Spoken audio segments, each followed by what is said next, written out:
देखिए, भारत सरकार गृह मंत्रालय द्वारा एक समन्वय पोर्टल संचालित किया जा रहा है, जिसमें पूरे देश में जो भी साइबर ठगी में जो भी अकाउंट्स उपयोग किए जा रहे हैं, जिनमें साइबर ठगी से प्राप्त रकम का लेन-देन हो रहा है,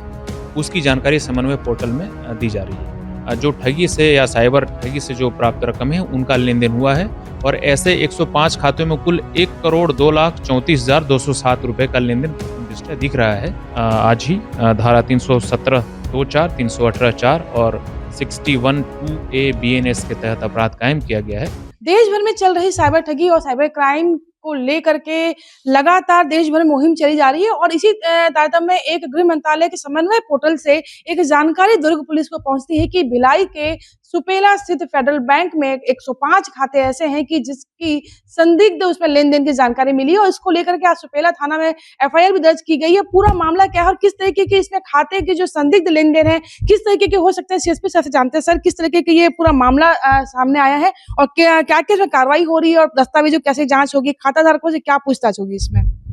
देखिए, भारत सरकार गृह मंत्रालय द्वारा एक समन्वय पोर्टल संचालित किया जा रहा है, जिसमें पूरे देश में जो भी साइबर ठगी में जो भी अकाउंट्स उपयोग किए जा रहे हैं, जिनमें साइबर ठगी से प्राप्त रकम का लेन-देन हो रहा है, उसकी जानकारी समन्वय पोर्टल में दी जा रही है। समन्वय पोर्टल में जो जानकारी प्राप्त हुई, उस जानकारी को जब कंपाइल किया गया, तो उससे ये जानकारी मिली कि सुपेला थाना क्षेत्र में स्थित जो फेडरल बैंक है,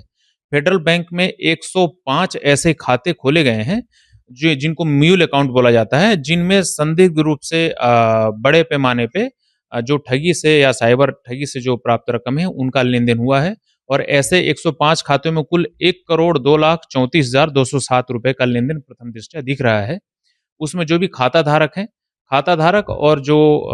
बैंक प्रबंधन है, प्रथम दृष्टया उनकी क्या सहभागिता है या उनका क्या रोल है, उसके संबंध में भी उसमें जाँच की जाएगी और प्रथम दृष्टया उसमें जो खाता धारक हैं, उनकी संलिप्तता पाए जाने पे प्रकरण में थाना सुपेला में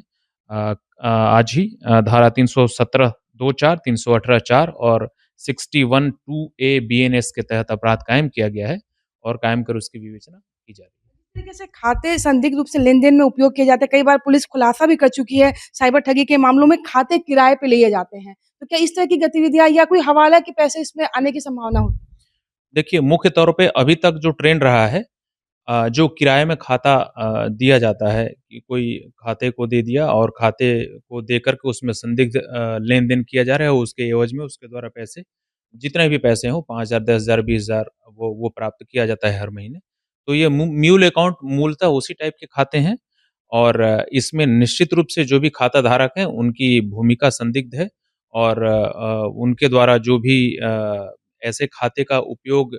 की सहमति दी गई है, बगैर उनकी सहमति के इस प्रकार के खातों का संचालन संभव नहीं है। तो उनकी जो भी भूमिका रहेगी संदिग्ध भूमिका वो जो भी प्राप्त तथ्य होंगे, जो भी साक्ष्य रहेंगे, उसके आधार पर उनके विरुद्ध इसमें कार्रवाई बैंक करेंगे। कर्मियों की भूमिका कितनी इसमें संदिग्ध मानी जाती है? खाता खुलवाने का काम बैंक कर्मी, उनके जो कर्मचारी होते हैं, उन्हें टारगेट दिया जाता है प्राइवेट बैंक में लगातार इस तरीके के टारगेट्स होते हैं, खाता खुलवाना है या उनकी कोई भूमिका इसमें?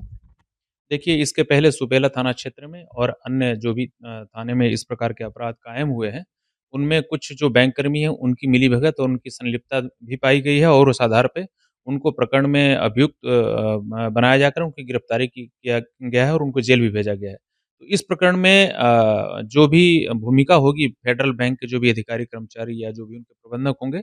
उनकी अच्छे से जाँच की जाएगी और अगर उनकी भूमिका संदिग्ध पाई जा रही है, संलिप्तता अगर उनकी है, तो उनके खिलाफ वैधानिक कार्रवाई की अब ये पूरी कार्रवाई क्योंकि एक बड़ा मामला सामने आया 105 खाते एक ही बैंक में मिलना और लगातार करोड़ों रुपए का जो लेन-देन है, 1 करोड़ से ज़्यादा का लेन-देन उसमें संदिग्ध रूप से पाया गया है। तो अब ये पूरी कार्रवाई की जब जाँच होगी, दस्तावेज़ जाँचे जाएँगे, केवाईसी की चीज़ें मंगवाई जाएँगी और बैंक कर्मी और बैंक मैनेजर की जो पूछताछ के बाद सारे तथ्य इसमें सामने आएँगे। कोमल धनेसर, IBC 24 भिलाई।